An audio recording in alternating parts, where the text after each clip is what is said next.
안녕하세요. 한재훈입니다. 저는 갱정유도 포독사로 재직 중에 있습니다.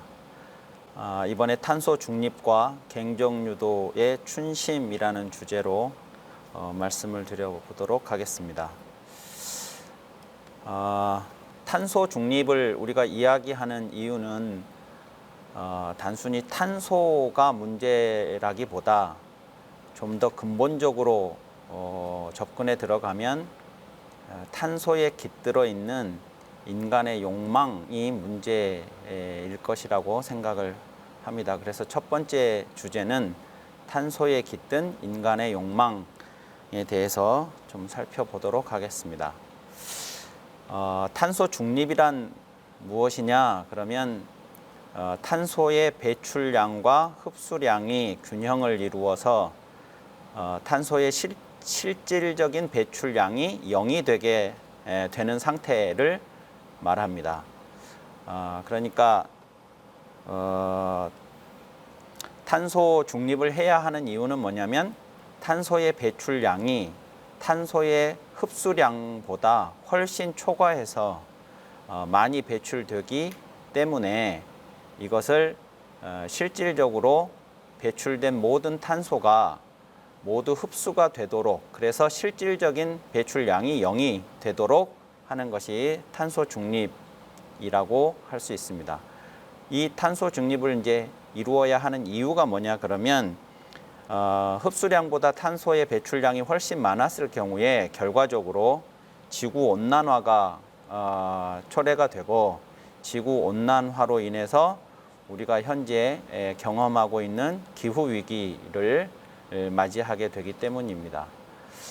지구 온난화와 기후 위기는 생태계의 파괴뿐만 아니라 인간의 삶을 조만간 근본적으로 위협하는 우리 목전에 당도한 위험한 상황입니다. 우리의 삶의 기반이 통째로 흔들릴 수가 있는 대단히 위험한 미증유의 그런 위기 상황이라고 우리가 이야기할 수 있겠습니다. 그 지구 온난화와 기후 위기의 가장 큰 주범이 탄소 배출이 흡수량을 훨씬 초과해서 배출이 되고 있기 때문에 이것을 중립 그 상황이 되도록, 그래서 실질적인 탄소 배출량이 0이 되도록 하는 것이 중요하다, 이런 이유에서 탄소 중립을 이야기하는 것입니다. 그러면 탄소 중립을 위해서는 달성하기 위해 어떤 방법이 있을 것인가 하면 간단합니다. 탄소의 배출량을 감소하고 탄소의 흡수량을 확대해서 탄소 배출량과 탄소 흡수량이 0이 되게, 실질적 탄소 배출량이 0이 되게 하는 것이죠. 그래서 배출량의 감소, 흡수량의 확대, 이것이 이제 중요하겠는데, 여기서 이제 우리가 한 가지 유념해야 될 것이, 탄소 중립은 탄소를 일절 배출하지 말자 하는 것이 아니라 탄소의 배출과 탄소 흡수의 균형을 맞춤으로써 실질 배출량이 0이 되게 하는 것이다 하는 점을 기억할 필요가 있겠습니다. 그러니까 이제 탄소가 배출이 안 되어서 0이 되는 상태가 아니라 탄소를 흡수할 수 있는 것 이상으로 배출하는 것을 자제하자, 절제하자, 그렇게 해서 실질적인 탄소 배출량이 0이 되게 하자 하는 것이 탄소 중립이다 하는 점을 다시 한번 자각할 필요가 있겠습니다. 그러면 탄소는 어떻게 배출량을 감소할 수 있을 것인가? 그러면 우리가 문제시하는 탄소의 많은 배출은 주로 화석 연료 사용에서 기인합니다. 그렇기 때문에 탄소 배출을 줄이기 위해서 즉각적으로 필요한 조치는 화석 연료 사용을 줄이고 무탄소 에너지원으로 에너지 시스템을 근본적으로 전환하는 일이 필요합니다. 그리고 에너지 부분 이외에도 농축산물 생산을 관리하고, 또 산업계나 가정에서 배출되는 다양한 폐기물을 처리하는 문제, 그리고 우리가 살아가는 터전인 이 토지를 어떻게 이용할 것인가에 관해서도 지속적인 관심과 적극적인 실천이 필요하겠습니다. 이제 옆에 보시는 이런 그림들이 바로 이제 에너지 시스템을 전환하기 위한 다양한 고민들이 들어있는 그림입니다. 두 번째로 탄소 배출량을 감소하는 것만큼 중요한 것이 탄소 흡수량을 확대하는 것인데요. 탄소 흡수량을 확대하기 위해서는 산림을 조성하고 습지를 보존하고 해양 생태계를 보호하고 농작물 재배 방식을 변화하는 방법 등을 통해서 식물과 토양 그리고 해양 등의 대표적인 탄소 흡수원을 확보함으로써 탄소 흡수량을 확대해가는 것입니다. 이번에 저도 공부하면서 알게 됐는데 산림을 조성하고 습지를 보존하고 뭐 하는 것들은 우리가 익히 알고 있습니다만 이 해양 생태계를 보호해야 하는 이유 중에 하나가 옆에 그림에서 보시는 것처럼 고래 한 마리가 나무 1,500그루에 해당하는 탄소를 흡수한다고 합니다. 그래서 지구 온난화를 막는 착한 고래라는 이제 캠페인도 벌어지고 있는데요. 해양 생태계를 보호해야 하는 그 자체로도 중요한 일이지만 탄소 중립이라고 하는 과제 앞에서 해양 생태계를 보호해야 하는 이유를 여실히 증명해 주고 있는 사례라고 할 수 있겠습니다. 이 밖에도 직접 공기 포집과 탄소 포집 저장 기술 등의 기술적인 해법으로 탄소를 흡수할 수도 있다고 합니다. 이런 것들이 이제 전문적인 과학 기술에 의존해서 이 대기 중에 있는 탄소를 직접 포집해 가지고 그것을 흡수해서 삭제해내는 제거하는 이제 그런 방식이 되겠습니다. 이런 이제 다양한 방법들이 탄소 흡수량을 확대하는 방법으로 제시되고 있습니다. 탄소 발자국이라는 개념을 들어보신 적이 있으실 겁니다. 탄소 발자국이라고 하는 것은 일상생활에서 우리가 매일 아침에 잠자리에서 일어나서 하루 동안 다양한 그 활동을 하고 또 생활을 해 나가면서 탄소가 우리 일상생활에서 얼마나 많이 배출되고 있는지를 쉽게 알 수 있도록 해주는 것입니다. 그것을 이제 소위 탄소 발자국이라고 하는데요. 이 탄소 발자국을 키우는 것은 탄소가 그만큼 많이 배출된다는 뜻이고, 탄소 발자국이 줄어든다는 것은 그만큼 이제 탄소 배출량이 줄어든다는 것을 의미합니다. 탄소 발자국을 키우는 사례로는 우리가 필요 이상으로 많이 준비하고 해서 버려지는 낭비되는 음식물, 또 과도하게 다양한 층위에서 사용되는 플라스틱, 그리고 가축을 키워서 우리가 육류와 유제품을 섭취하게 되는데, 이것이 실질적으로 우리가 생존하는데 필요한 것 이상으로 많이 과다하게 섭취가 되고 있다는 점. 또 하나, 편리한 삶을 위해서 장거리 운송 물품을 우리가 이용하는데, 특히 식품 분야에서 저 대륙이 다른 곳에서 우리가 뭐 생선이라든가 수산물 또는 농축산물 등을 수입해 가지고 이제 먹는 것인데요. 이런 것들이 탄소 발자국을 키우는 사례로 지목되고 있습니다.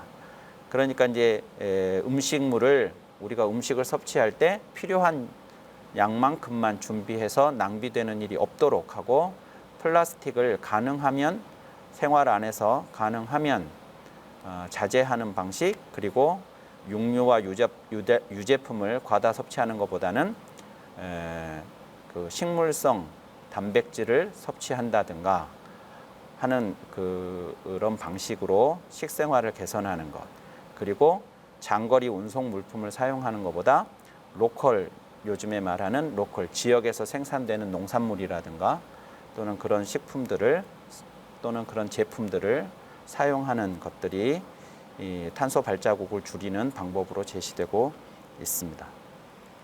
탄소 발자국을 키우는 것들은 모두 인간의 욕망과 직결되어 있습니다. 그러니까 더 풍족하게, 더 편리하게 살아가고자 하는 우리들의 욕망이 결국 탄소 발자국을 키우는데, 따라서 탄소 발자국의 크기는 곧 인간 욕망의 크기와 정비례한다, 이렇게 말할 수 있겠습니다. 따라서 우리가 탄소 안에 도사리고 있는, 깃들어 있는 인간의 욕망을 발견한다면 탄소 중립은 단순히 탄소만 줄여나간다고 해결될 수 있는 문제가 아니라 인간의 욕망 중립과 병행되어야 한다는 사실을 깨닫게 됩니다. 그러니까 탄소 자체도 당연히 직접적인 문제이겠습니다만, 인간의 욕망이 양산해낸 나쁜 증상이 탄소라는 것으로 지금 폭발해 있는 것이지, 만약에 인간의 욕망이 탄소 중립과 같은 중립에 있지 못하면, 그러면 탄소가 아닌 다른 문제로 또다시 우리는 위기에 처하게 될 것이다 하는 것을 깨닫게 된다는 말씀입니다. 그래서 탄소 중립은 탄소를 전혀 배출하지 말자 하는 것이 아니라, 배출량이 우리가 흡수할 수 있는, 소화해낼 수 있을 만큼만 배출을 시키자 하는 것을 탄소 중립이라고 하는 것처럼, 인간의 욕망을 중립하자고 하는 것도 인간의 욕망을 전혀 절제하고 없애자라는 말이라기보다, 우리 사회가, 우리 지구가 우리 인간의 욕망을 흡수할 수 있을 만큼만 인간의 욕망을 절제하면서 그렇게 우리가 생활해야 할 필요가 있겠다 하는 개념이라고 할 수 있겠습니다. 어떤 사람이 암이 걸렸다든가 아픈 사람이 있다고 하면, 당장 그 사람의 암 종양을 제거해내는 시급한 수술이 진행이 되어야 하겠습니다. 그 환자가 만약에 그 암이 잘못된 생활 습관이라든가 삶의 자세로 인해서 키워진 증상이라면, 지금 당장 이 암 종양을 제거해낸다고 해도 기존과 같은 방식의 삶을 그가 살아간다 그러면 또 다른 암이 발생할 우려가 있습니다. 그래서 당장 환부를 도려내는 수술도 해야 하겠으나, 그에 더해서 우리는 생활에 대한 인식과 자세의 근본적인 변화가 필요합니다. 마찬가지로 탄소 중립을 위해서 우리는 아까 그 탄소를 흡수하기 위해서 다양한 기술적인 방법이 고안된다든가, 또는 과학 기술의 힘을 빌려서 탄소 배출량을 줄이기도 하고, 에너지 시스템을 전환을 해서 그렇게 함으로써 배출량도 조절하고 흡수량도 확대하고 하는데, 과학 기술이 들어오지 않으면 그 문제를 해결하기가 대단히 어려울 것이라는 걸 잘 알고 있습니다. 그렇지만 과학 기술에만 의존한다고 이 문제가 해결될 것인가? 만약에 인간의 욕망이 지금과 같은 방식으로 계속해서 우리 지구가 떠안을 수 없을 만큼의 욕망을 분출해낸다면, 또 다른 탄소와 같은 또 다른 문제가 지구를 위협할 것이 아닌가 하는 생각을 하면, 지속 가능한 삶을 위해서 우리 인간의 삶에 대한 인식과 자세의 전환이 필요하다 하는 생각을 하게 됩니다. 그래서 탄소 중립과 관련해서는 과학 기술이 당장의 유효한 방식으로 필요하겠으나, 욕망 중립이라고 하는 이 차원은 종교가 담당해야 하지 않을까 하는 생각을 하게 됩니다. 그 종교 중에서 저는 오늘 갱정유도의 이야기를 해보고 싶은데요. 갱정유도의 춘심이라고 하는 이 개념을 중심으로 말씀을 드려보도록 하겠습니다. 저희 갱정유도는 강대자성 천지부모님이 창도를 하셨는데요. 강대자성 천지부모님의 도호는 영신당주이고, 경인년 서기 1890년 음력 9월 17일에 탄광하셨고 탄광지는 전라북도 순창군 구안면 봉곡리입니다. 갱정유도는 1928년도에 창립이 되었고요. 가보년 1954년 음력 8월 16일에 선화를 하셨습니다. 갱정유도는 이 강대자성 천지부모님의 가르침에 따라서 지금도 많은 분들이 이 갱정유도를 신봉하고 활동하고 있습니다. 영신당주 천지부모님의 말씀 중에 이런 말씀이 있습니다. 무력이 없다는 말씀은 곧 아무 것이라도 다 측은한 마음을 두어 하나도 죽이고자 하는 마음이 없이 다 살리고자 원수 없게 하는 마음이요 라고 하는 말씀인데요. 이 말씀은 갱정유도의 경전인 부흥경의 계명성후라는 편에 실려 있습니다. 여기서 말씀하신 무력이 없다라는 것이 앞에서 말씀드렸던 욕망의 중립이라는 의미로 해석할 수 있겠습니다. 욕망이라고 하는 것이 결국 물질에 대한 것이기 때문에 그 물질에 대한 인간의 욕망을 없애야 된다 이렇게 이제 표현을 하셨는데 그 욕망을 없앤다고 하는 것이 욕망을 전혀 부리지 않는 것이 아니라 이렇게 말씀을 하고 계시죠. 측은한 마음을 두어라고 했습니다. 측은한 마음이라는 것은 잔인한 마음의 반대입니다. 잔인한 마음이라고 하는 것은 잔인한 행동을 일으키는 것이겠습니다만 핵심은 내가 잘 되면 그만이고 내가 잘 되기 위해서 상대방은 타자는 어떻게 되든 상관없다고 하는 마음이라고 볼 수 있겠습니다. 그래서 나만 잘 되면 그만인 것이 아니라 아무 것이라도, 즉 그것이 무엇이라 할지라도 그것이 사람이든 사물이든 아무 것이라도 그 모든 것들에 대해서 다 측은한 마음을 두어서 하나도 죽이고자 하는 마음이 없이 했는데 이 죽이고자 하는 것이 이제 괜히 심심해서 죽이는 게 아니라 내가 원하는 욕망을 충족시키기 위해서 그것을 착취하고 그러기 위해서 이제 그 대상을 죽이는 것이죠. 그 마음이 상극의 마음이다 이렇게 해석할 수 있겠고 그 죽이고자 하는 마음 없이 다 살리고자 원수 없게 하는 마음 그랬습니다. 그러니까 살리는 것이 원수 없게 하는 마음이면 죽이는 것은 원수 짓는 마음이 되겠죠. 그러니까 나를 위해서 누군가를 희생시키고 누군가를 착취하고 하는 일체의 것들은 그것은 전부 원수 짓게 하는 마음이다. 그런 마음 없이 살리고자 하는 마음, 그것이 바로 무력이 없다는 뜻이다 그랬습니다. 그러니까 이렇게 해석해 보면 무력이 없다는 말씀은 결국 내 편안한 삶을 위해서, 나의 풍족한 삶을 위해서 그것이 사람이든 사물이든 그 어떤 것에 대해서 착취와 또는 죽임을 자행하는 그런 것이 없어야 하는 마음이라고 해석할 수 있겠습니다. 영신당주께서는 또 이런 말씀을 하셨는데요. 도란, 봄의 마음을 위주로 하는 것이 도이니 봄 없이 도가 있겠는가 라고 하셨고 또 봄춘자 춘심마음 네 선심이 춘심 없이 도덕인가 라는 말씀도 하셨습니다. 이제 여기에서 보시는 바와 같이 봄이라는 말씀이 이 갱정유도의 교리 안에는 자주 등장을 합니다. 이 봄이 갱정유도에서는 대단히 중요한 메타포인데요. 이 봄이 어떤 것이냐 그러면 봄은 겨울 다음에 오는 계절입니다. 겨울은 만물을 숙살하는 죽임의 계절이고 종말의 계절입니다. 그런 겨울 다음에 봄이 옵니다.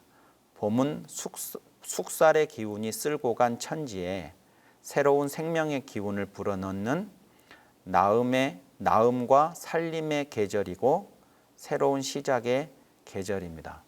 그러니까 갱정유도는 지금과 같은 이런 기후 위기의 시대, 그리고 인간이 그 어느 시기보다도 잔혹한 전쟁과 테러와 폭력이 자행되는 이런 시대를 겨울의 시대, 음의 시대, 밤의 시대라고 이야기를 했습니다. 그리고 그 겨울이 지나고 나면 새 봄이 오듯이 이제 평화와 상생과 도덕의 시대, 낮의 시대, 양의 시대가 도래할 것을 예언하셨는데, 그것을 상징하는 개념이 바로 봄입니다. 그래서 봄은 나음의 마음이고 살림의 마음입니다. 그것을 춘심이라고 했는데, 방금 보신 그 말씀에서 이 구절에서 도 그리고 도덕이라는 말씀을 했습니다. 그 도와 도덕의 핵심이 춘심이다 이렇게 말씀을 하셨는데, 여기서 말씀하신 도나 도덕은 요즘 언어로 바꾸자면 종교다 이렇게 말을 할 수 있겠습니다. 그러니까 종교라고 하는 것이 특별한 게 아니고 봄의 마음을 위주로 하는 것이어야 한다. 봄 없이 어떤 종교가 있겠는가, 이렇게 도를 종교로 바꿔서 해석해 보면 의미가 훨씬 더 쉽게 다가올 수 있습니다. 그리고 봄 춘자 춘심 마음, 누구의 선심이 춘심 없이 종교인가? 그러니까 종교가 이 춘심, 선심을 배제하고 종교로서 존립할 수 있을 것인가? 이렇게 말씀하신 것이라고 해석할 수 있겠습니다. 그래서 갱종유도에서는 춘심, 선심, 그리고 도, 이것이 이제 같은 의미 안에서 같이 공존하고 있는 개념들이다 이렇게 보실 수 있겠습니다.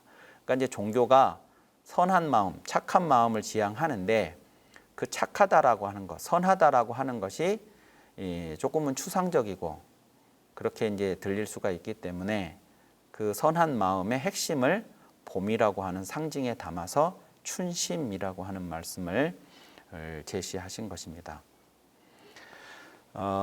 또 이런 말씀이 있습니다. 세상 인심이 어떠하뇨 재물만 알고 사람은 모르는도다 라는 말씀이 있는데요. 이것도 온 세상 사람들이 다 재물만 알고 사람은 모른다, 이제 그런 피상적으로는 그런 말씀입니다만, 조금 들어가 보면 재물만 알고 사람은 모른도다라는 것은 무력의 과잉, 즉 무력의 욕망의 중립이 아닌 무력의 과잉, 지금 탄소가 너무 흡수할 수 없을 만큼 배출이 되고 있는 것과 같은 것이죠. 무력의 과잉이고, 그것을 우리는 다른 말로 황금 만능 또는 물신주의 이런 표현들로 사용하고 있습니다. 자, 그런데 이거보다도 조금 더 깊이 들어가 보면요, 재물만 알고 사람은 모른다 이렇게 이야기를 하셨는데, 여기서 그러니까 핵심은 뭐냐면 세상 사람들의 마음이 사람을 알아야 된다 이런 말씀인데요. 사람이 뭔가 하면 사람 안에 나가 있습니다. 나, 그리고 나와 다른 타인들이 전부 합해서 사람입니다. 그 사람 안에 내가 있습니다. 근데 그 사람들 속에서 사람들과 함께 내가 살아가는데, 내가 나의 욕망만 추구를 할 때, 그때 생각하는 것이 재물입니다. 즉 나의 물질적인 풍요를 위한 수단이죠. 이 수단에 불과한 이 재물만 알고 요즘 세상 사람들의 마음이 사람 자체를 모른다라고 한 것입니다. 그러니까 내가 저 사람들 안에서 사람들과 함께 살아가면서도 사람들과 어떻게 함께 더불어 같이 살아갈 것인가에 대한 생각은 하지 않고, 나만 저 재물을 챙겨서 물질적으로 풍요로운 삶만 살면 그것으로 끝이라고 생각을 하는 사람들을 경고하신 것이죠. 그렇다면 여기서 우리가 알아야 하는 사람은 뭐냐? 그러면 1차적으로는 타인을 가리키는 말이겠습니다만, 타인일 뿐만 아니라 나와 너의 경계를 넘어선 나와 너를 다 포용한 더 넓은 더 큰 차원에서의 사람을 가리킨다, 이렇게 말씀을 드릴 수 있겠습니다. 자, 그러면 이 세상에는 나와 다른 사람들만 살아간 것이 아니고 사람 이외의 다른 동물, 식물들로 이루어진 생태계가 있습니다. 그리고 이 지구상의 생태계 너머에 우주 자연이 있습니다. 사람을 안다는 것은 결국 사람만 알아서 되는 문제가 아니라 사람이 살아가는 이 생태계에 대해서도 알아야 되고 그 생태계 바깥에 있는 저 우주 자연 전체에 대해서도 알 필요가 있는데 그것을 과학적으로 이해한다는 의미가 아니라 내가 저 사람들 안에서 생각이 되고 바라봐지는 나여야 된다.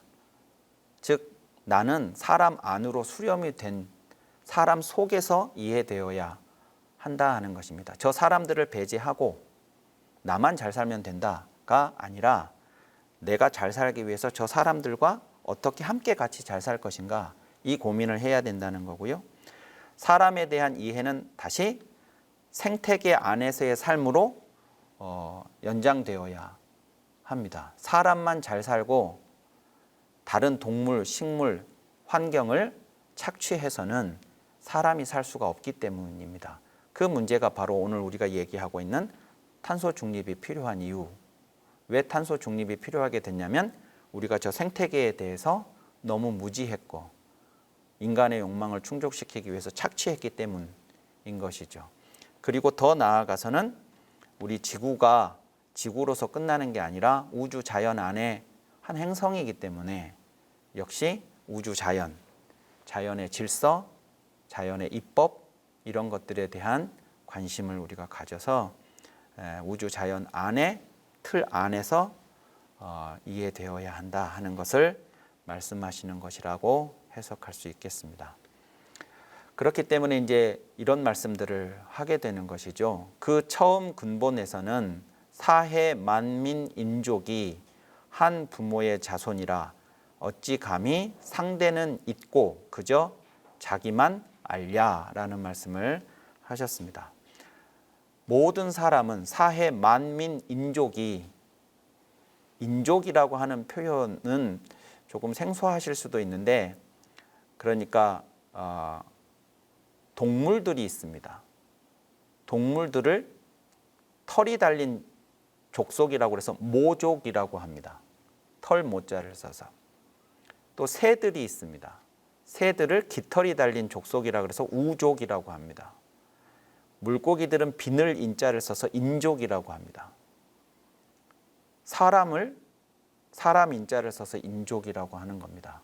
사해 만민 인족이 한 부모의 자손이다. 이 세상의 모든 사람들은 다 한 부모 자손이기 때문에 그 근본에서는 처음 근본에서는 그러니 한 부모의 자손이니까 모든 사람은 다 형제인 것이죠. 그 형제간끼리 어찌 감히 상대는 있고 그저 자기만 알랴라고 하셨습니다. 그러니까 한 부모 안에 같은 형제인데 저 형제를 내가 까맣게 잊고 그저 나만 잘 살면 된다고 나만 생각하고 내 입장에서만 행동해서야 되겠느냐 하는 말씀입니다. 상대는 있고 그저 자기만 아는 마음이 바로 상극의 마음이고 그 상극의 마음이 결국 경쟁, 착취, 죽임의 마음이다. 그것을 경고하신 말씀이라고 해석할 수 있겠습니다. 사해 만민 인족들만 한 부모 자손이라고 하는 것이 아니고 이렇게도 말씀하셨습니다. 나도 근본 천지음양 받아놨고 저 사람도 근본 천지음양 받아놨네. 천지음양 생각하면 다 같은 자손으로 사해 만성 우리 형제 화목히는 생각하지 않고 서로 살지 박지 웬일인고 살인자는 악인이요 활인자는 선인이라 라는 말씀이 있습니다. 그러니까 사람의 근본을 거슬러 올라가 보면 나, 너 할 것 없이 전부 천지음양을 받아난 똑같은 사람이기 때문에 내 입장에서 나를 생각하는 게 아니라 천지음양에서부터 온 그 점을 생각을 한다면 우리는 모두 다 같은 한 부모의 자손이다.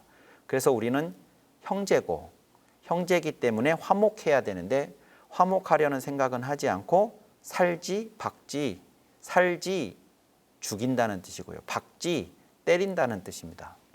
치고 받고 싸우다가 서로 죽이는 그런 짓을 왜 하느냐라고 경고하신 것이죠. 그러면서 나만 살자고 다른 사람을 죽이는 자 악인이고, 나만 사는 게 아니라 우리 모두가 다 같이 함께 살자고 다른 사람을 살리는 자가 선인이다 라고 하셨습니다. 그래서 우리가 우리 자신을 이해할 때 그냥 생물학적으로 개체인 나 이렇게만 생각할 것이 아니라 나를 넘어서서 사람이라고 하는 존재 안에서 나를 바라봐야, 그래야 다른 사람과 나와의 관계에서 여기서 말씀하신 살지 박지와 같은 그런 잘못된 길을 걷지 않을 수 있을 것이다, 이렇게 얘기를 하신 거죠. 말씀 말고 있었던 그 사례 하나를 소개해 드리겠습니다. 이런 말씀을 하셨던 영신당주 강대자성 천지부모님이 수도를 하셨을 때 일이었습니다. 그 수도를 하셨을 때의 일기를 수도인 본원지 도덕 실기전이라고 해서 이제 쭉 그때 일기를 써놓으신 것이 있는데요. 이런 이야기가 실기전에 나옵니다. 하루는 부인이 집 앞 개울에 가서 새우와 붕어와 미꾸라지를 잡아왔거늘 그 고기를 내놓고 일러왈. 여기서 이제 내놓은 것은 부인이 잡아오셨는데, 그 부인이 잡아오신 물고기를 영신당주께서 부인 앞에 내놓고 말씀하시기를, 저 고기 수가 얼마나 되나이까? 저 수를 다 죽여 먹을진데 먹는 자는 좋다 하려니와 죽는 자는 어떻다 하겠는고? 사람이나 미물이나 죽는 때 죽기 싫고 마음이 두렵기는 대소가 다름이 없는지라 라고 말씀을 하셔서 회개하셔서 그 물고기들을 다시 물에 방생했다는 이야기가 있습니다. 여기서 말씀하신 먹는 자, 죽는 자, 사람이나 미물이나 대소가 다름이 없다 하는 이 마음이 앞에서 우리가 봤던 그 욕망의 중립과 관련해서 우리가 보았던 큰 차원에서 보면 나와 너를 가르지 않는, 그리고 그 나와 너를 넘어서서 우리라고 하는 측면에서 보는 것이죠. 이것을 좀 표로 정리해 보면 이렇습니다. 새우, 붕어, 미꾸라지 이런 것들이 아까 죽는 자라고 말씀하셨고, 그것을 먹는 우리가 먹는 자입니다. 죽는 자는 약자이고 먹는 자는 강자입니다. 강자와 약자 사이에는 딱 하나의 차이가 있습니다. 힘이 세다와 힘이 약하다. 힘이 약하다는 것이 죄가 아닌데, 힘이 센 사람이 그 힘이 약한 자를 마음대로 취할 수 있다고 생각하는 것, 그것을 경계하신 것이죠. 상대와 나라고 가르고, 내가 힘을 가지면 상대가 힘이 없을 때 얼마든지 착취해도 그게 아무 문제가 없다고 생각하는 그 마음을 경고하신 것인데요. 이 사례는 이제 수도하는 과정에서 하신 말씀이기 때문에 뭐 그 부인이 천지부모님의 부인 문씨 부인께서 문씨 사모님께서 이런 나쁜 마음으로 이것들을 잡아온 것은 아니고 이제 생활을 하기 위해서 그렇게 하신 것이지만, 이제 그 과정에서 수도하시던 과정의 마음으로 그 상황을 만나서 이런 말씀을 하신 거고, 이제 이것이 주는 이제 메시지가 죽는 자, 먹는 자, 약자, 강자, 그리고 상대와 나, 자기를 넘어서는 그 힘의 논리를 넘어서는, 그래서 측은해하는 마음으로 죽이려고 하는 마음 없이 모든 것을 다 살리고자 하는 마음, 그것이 가장 잘 표현된 사례로 갱정유도에서는 이해하고 있습니다. 그래서 마지막으로 보실 말씀은 이겁니다. 맞아 상극 원수 짓지 마자, 하자 어서 하자, 형제 화목 어서 하자, 일천하중 인생들아 상생 운수 어서 하세. 라는 말입니다. 여기에 상극운수 짓지 말고 상생운수 어서 하세라고 하는 이 말이 앞에서 말씀드린 모든 것들을 다 포함하는, 포괄하는 말씀이라고 이해하실 수 있겠습니다. 상극의 논리는 서로가 서로를 이기려고 하는 마음입니다. 그 이긴다고 하는 것은 결국 착취하고 죽이고자 하는 마음인데, 그 이유는 나의 욕망을 충족하기 위해서입니다. 나라고 하는 이 집착에 사로잡히면 다른 것들을 착취해서라도 나만 잘 살면 된다는 생각으로 연결되기 때문에 모두가 다 그런 마음을 가졌을 때 그것이 상극이고 원수를 짓는 마음입니다. 그것을 버리고 우리 모두는 한 형제이기 때문에 화목하게 살아가자. 저 상대방을 나의 형제라고 바라볼 수 있는 것은 부모를 상정해야만 하는 것이죠. 그 부모가 앞에서 천지음양이라고 표현되어 있습니다.